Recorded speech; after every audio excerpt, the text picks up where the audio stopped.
अध्याय पंजो श्री सुखदेव जे श्रीमद भागवत की कथा शुरू करण ऐं ब्रह्मा ऐं नारद मुनि जो संवाद। श्री सुखदेव जे त राजा हिकिड़े ॾींहुं नारद मुनि पंहिंजे पिता ब्रह्मा खे दंडवत करण लाइ वियो। उन वक़्तु ब्रह्मा परमेश्वर जे ध्यान में वेठो हो। तॾहिं नारद मुनिअ पंहिंजे मन में संशय आंदो त सॼे संसार जो पैदा कंदड़ मुंहिंजो पिता कंहिंजो ध्यानु करे रहियो आहे। शायदि को हिन जो बि मालिक आहे जंहिंजो ही ध्यानु थो करे।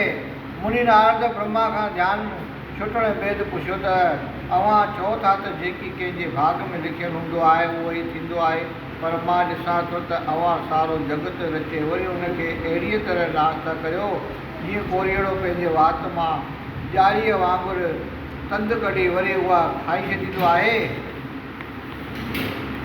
आहे। तव्हांजे ध्यानु करण करे मूंखे ईअं थो सम्झण में अचे त तव्हां खां बि को वॾो आहे जंहिंजे आज्ञा मूजिबि सॼी सृष्टि रचण जो कमु था कयो। जेकॾहिं ईअं आहे त जंहिंजो ध्यानु तव्हां कयो था तंहिंजो नालो ऐं गुण मूंखे बि ॿुधायो। हीअ ॻाल्हि ॿुधी ब्रह्मा चयो त नारद, परमेश्वर जी माया वॾी बलवान आहे। तूं जो मूंखे जगत जोड़ींदड़ थो चईं सो मां इन्हीअ ॻाल्हि खां शर्मसार आहियां। हे नारद, मूंखां वॾो ऐं मुंहिंजो मालिक भॻवानु आहे।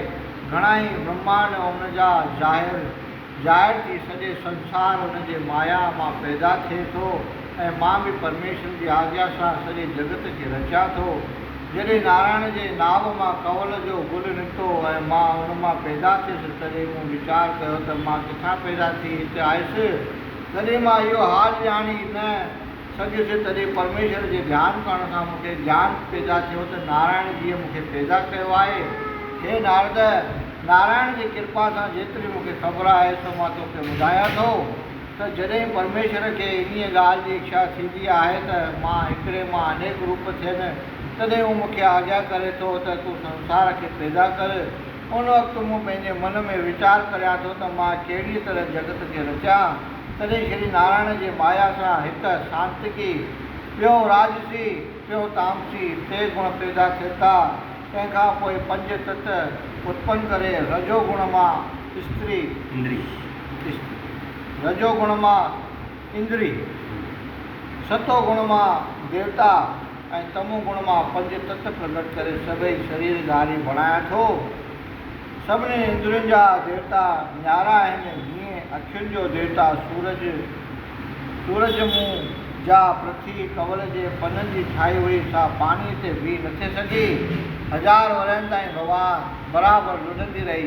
पोइ जॾहिं मां नारायण खे पृथ्वीअ जे लुॾण जो हाल ॿुधायो, तॾहिं उन पंहिंजे शक्तिअ सां पृथ्वी पाणी ते बीहारे छॾी।